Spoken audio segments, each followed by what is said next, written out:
గౌరీ 43వ భాగం. అభినందన్‌పై నాకు నమ్మకం ఉంది. అతని గురించి నేను వింటూ ఉంటాను కదా! అతనికి ఆడవాళ్ళంటే చాలా గౌరవం. అలాంటిది తన భార్యను ఇంకా ఎలా చూసుకుంటాడు? కానీ ఒక తల్లిగా కూతుర్ని అడగవలసిన బాధ్యత నాది కదా! అందుకే ఓసారి అడగాలి అనిపించింది. మీరిద్దరూ బానే ఉన్నారుగా? నీకక్కడ మంచిగానే ఉందిగా నందిని? అని అడిగింది గౌరి. లేదమ్మా! నాకిక్కడేం బాగోలేదు.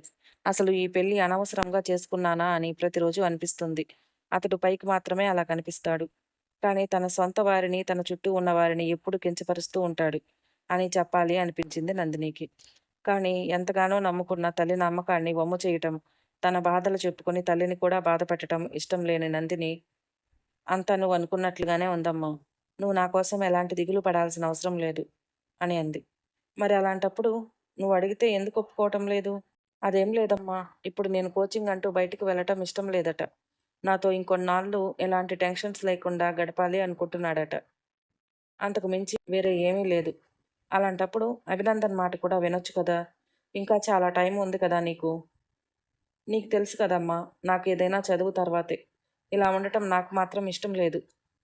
అందుకే నేను నిన్ను అడిగాను. సరే దిగులు పడకు. నేను మాట్లాడతాను అని అంది గౌరి. ఆ తరువాత అభినందన్‌కి ఫోన్ చేసింది గౌరి. ఏంటి ఈవిడ ఫోన్ చేస్తున్నారు అని అనుకున్న అభినందన్ ఫోన్ ఎత్తి, అత్తయ్య గారు బాగున్నారా? చెప్పండి అని అన్నాడు. బాగున్నాం అభినందన్. మీరెలా ఉన్నారు? అని అడిగింది గౌరి. అందరం బాగానే ఉన్నాం. చెప్పండి అత్తయ్య ఫోన్ చేశారు. ఏదైనా పని ఉందా? అని అడిగాడు అభినందన్. నందిని గురించి మాట్లాడటానికి ఫోన్ చేశాను. నందినికేమైంది? బాగానే ఉందిగా అన్నాడు. మీ దగ్గర ఉన్నాక బాగుండక ఎలా ఉంటుంది? అది కాదు. తనకు చదువుకోవటానికి ఎలాంటి ఆటంకం ఉండనివ్వనని మీరు మాటిచ్చారు. అవును. ఒప్పుకున్నాను. కానీ ఇప్పుడది ఎవరు కాదన్నారు? కాదని ఎవరూ అనలేదు. తను కోచింగ్‌కి వెళ్తా అంటుంది. మీరేమో కొద్ది కాలం ఆగమంటున్నారట కదా! అది తనకిష్టం లేదు. వెంటనే వెళ్ళాలి అని నన్నడిగింది. నందిని మిమ్మల్ని అడిగిందా? తను నన్ను అర్థం చేసుకుంది ఇంతేనా? అయ్యో! అలా కాదు. చెప్పింది. తను మీరు కొంతకాలం తనతో గడపాలి అనుకుంటున్నారని. నేను కూడా చెప్పాను మీరు చెప్పినట్లు వినమని. కానీ నందినికి చదువంటే చాలా ఇష్టం. తనకి సమయం వృధా చేయటం అంటే ఇష్టం ఉండదు. అందుకే మీకు ఎదురు మాట్లాడలేక తల్లిని కదా నాతో చెప్పుకుంది. లేదా మీతో మాట్లాడటానికి భయపడుతుందేమో. భయపడేంత ఏమీ లేదత్తయ్య. తనకు మా ఇంట్లో కావాల్సినంత స్వతంత్రం ఉంది. నన్ను అడిగింది కూడా. నేనే కొంతకాలం ఆగమని చెప్పాను. ఎందుకంటే తనకక్కడ కోచింగ్ ఇప్పించాలని అనుకోవటం లేదు నేను. మంచి పేరు పొందిన ఇన్స్టిట్యూషన్‌లో ఇప్పించాలి అనుకుంటున్నాను. దానికోసం ఈ ఊరు వదిలి కొన్నాళ్ళు ఉండాల్సొస్తుంది. పెళ్ళై కొన్నాళ్ళు కూడా కాకముందే అంత దూరం పంపటం ఎందుకని ఆలోచిస్తున్నాను. ఎప్పటికైనా తనని మంచి ఇన్స్టిట్యూషన్‌లో జాయిన్ చేసి కోచింగ్ ఇప్పిస్తాను. ఇప్పుడు తను మీ బాధ్యత కాదు, నా బాధ్యత. అర్థం చేసుకుంటారని అనుకుంటున్నాను అని అన్నాడు అభినందన్. మీరిలా ఆలోచిస్తారని నందినికి తెలియకపోవచ్చు. నేను చెప్తాను అని అంది గౌరి. అవసరం లేదత్తయ్య, నేను మాట్లాడతాను నందినితో. మీరేం ఇబ్బంది పడకండి అని అన్నాడు అభినందన్. అతడు నందిని గురించి బాగానే ఆలోచిస్తున్నాడు. నేనే అడిగి ఏదైనా తప్పు చేశానా అని అనిపించింది గౌరీకి. ఏది ఏమైనా ఇంకోసారి ఈ విషయంలో కలగజేసుకోవటం మంచిది కాదు అనుకుంది. ఎందుకంటే అభినందన్ నందిని గురించి ఆలోచిస్తున్నాడు. తనకంటే కూడా బాగా చూసుకోగలడు. ఇలా అడగటం వల్ల అతడు నొచ్చుకునే ప్రమాదం ఉంది అని అనుకుంది గౌరి. అందుకే అభినందన్తో మాట్లాడిన విషయం కూడా మళ్ళీ తిరిగి నందినికి చెప్పలేదు. సాయంత్రం ఇంటికి వచ్చిన అభినందన్ అసలు నందినితో మాట్లాడటం లేదు. రాత్రి తిని పడుకునే ముందు. ఏంటి అలా ఉన్నారు అని అడిగింది నందిని. నేనెలా ఉన్నానో కూడా చూస్తావా నువ్వు అన్నాడు. అలా అంటారేంటి? మీకేం తక్కువ చేస్తున్నాను? ప్రతిదీ చూసుకుంటున్నాను కదా దగ్గరుండి. అవునవును, బాగానే చూసుకుంటున్నావు. భార్యగా మొదట చేయవలసిన బాధ్యత మాత్రం పక్కకు పెట్టేశావు. ప్రతిసారి దాని దగ్గరకు రావద్దు. ఆ రోజు ఏదో జరిగిపోయింది. తర్వాత మీ ఇష్టమని కూడా నేను అన్నాను. నీ ఇష్టమని నువ్వు చెప్పే మాటల్లోనే అర్థమైపోయింది. నీకిష్టం లేదు. నన్ను ఒక పరాయి వాడిలా చూస్తున్నావు కదా నువ్వు. ఇప్పుడు మీకెందుకు అలా అనిపించింది? అనిపించకపోవటానికి నువ్వెందుకు మన విషయం మీ అమ్మకు చెప్పావు? నువ్వు కోచింగ్‌కి వెళ్ళాలనుకుంటే మీ అమ్మతో అడిగించాలా? నేను మిమ్మల్ని చాలాసార్లు అడిగాను. మన పెళ్ళికి ముందు మా అమ్మ చెప్పింది. మీరు నా చదువుకు ఒప్పుకున్నారని.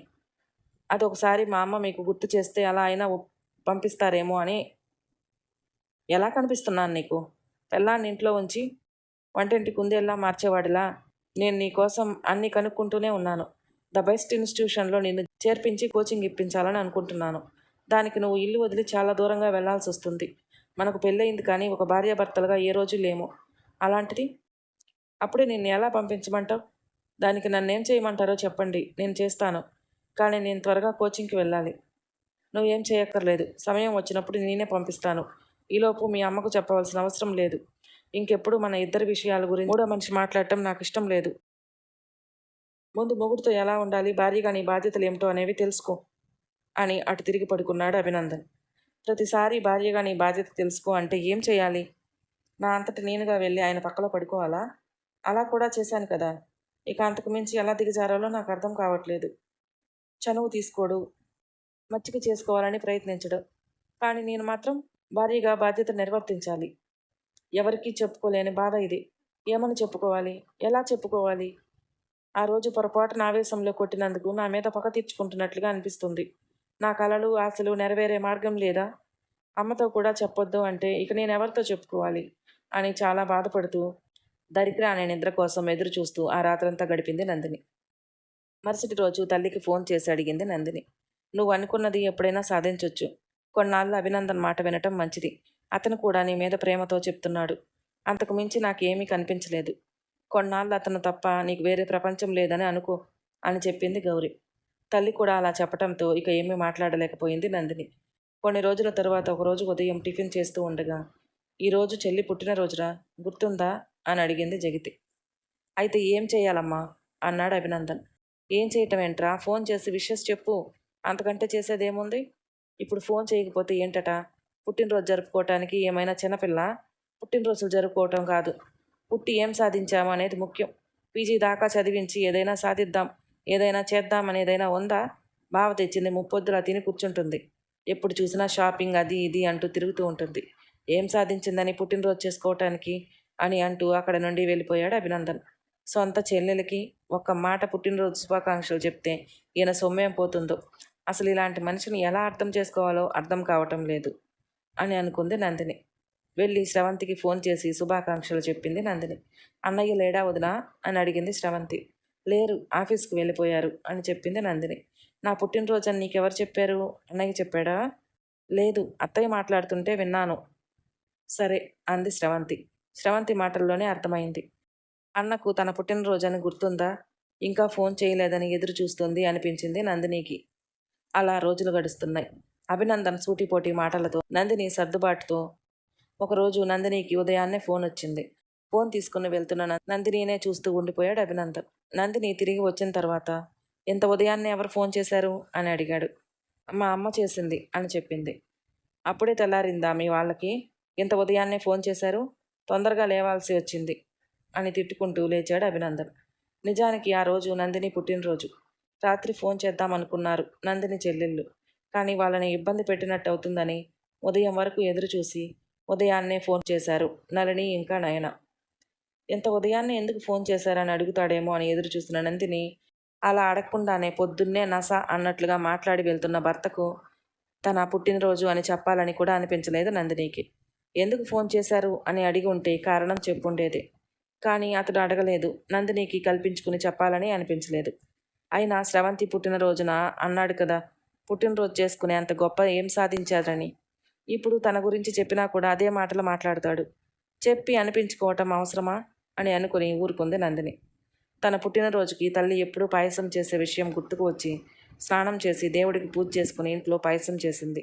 అది తింటూ కూడా ఎందుకు ఈరోజు పాయసం చేయాలనిపించింది? పని పాట లేకపోతే ఎప్పుడు ఏదో ఒకటి తినాలనిపిస్తుంది ఇలాగే అని అన్నాడు అభినందన్. అప్పుడు కూడా విషయం ఏంటి అని అడగలేదు. అప్పుడైనా అడిగి ఉంటే చెప్పేదేమో. కానీ అప్పుడు కూడా తను బాధపడేలాగానే మాట్లాడాడు. ఇంట్లో పనులన్నీ చక్కపెట్టుకుని కూర్చుని చదువుకుంటూ ఉంది నందిని. సాయంత్రం అవుతూ ఉండగా గౌరీ వచ్చింది నందిని ఇంటికి. నళిని ఇంకా నయనాలను తీసుకుని. నందినికి కొత్త బట్టలు, కేకు అన్నీ తీసుకొచ్చారు. సాయంత్రం ఇంటికి వచ్చిన అభినందన్కి ఇంట్లో ఏదో హడావిడి అనిపిస్తూ ఉండటంతో లోపలికి వెళ్ళి చూశాడు. గౌరీ వాళ్ళు వచ్చిన విశేషం చెప్పటంతో, నాకెందుకు చెప్పలేదు నందిని అని అడిగింది జగతి. చిన్నగా నవ్వు ఊరుకుంది నందిని.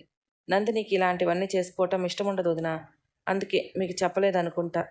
నందిని అలాగే చెప్తుంది అని తన చెల్లెలు పట్టుపట్టి మరీ నన్ను ఇక్కడికి తీసుకొచ్చారు. మేము అనుకున్నట్లుగానే తను ఎవరికీ చెప్పలేదు అని మాట్లాడుకుంటూ ఉండగా లోపలికి వచ్చాడు అభినందన్. ఏ విషయం గురించి మాట్లాడుకుంటున్నారమ్మా అని అడిగాడు. ఈరోజు మీ ఆవిడ పుట్టినరోజట అంది జగతి. ఏ నందిని అంటూ నందిని వైపు చూశాడు. చప్పుడు చేయలేదు నందిని. నువ్వు చెప్పకుండా నాకెలా తెలుస్తుంది నందిని? మన పెళ్ళయ్యాక ఇది నీ మొదటి పుట్టినరోజు. నువ్వు చెప్తేనే కదా నాకు తెలుస్తుంది. ముందే చెప్పుంటే నీకు చీర తీసుకొచ్చేవాడిని కదా అన్నాడు. అయినా కూడా మాట్లాడలేదు నందిని. నందినితో ఇదే గోలత్తయ్య, ఏది బయటికి చెప్పదు. మీరైనా చెప్పి ఉండాల్సింది. మా పెళ్ళయ్యాక ఇది మొదటి పుట్టినరోజు. నలుగురిని పిలిచి మంచిగా పార్టీ చేసేవాడిని. కనీసం నేను శుభాకాంక్షలు చెప్పలేదు.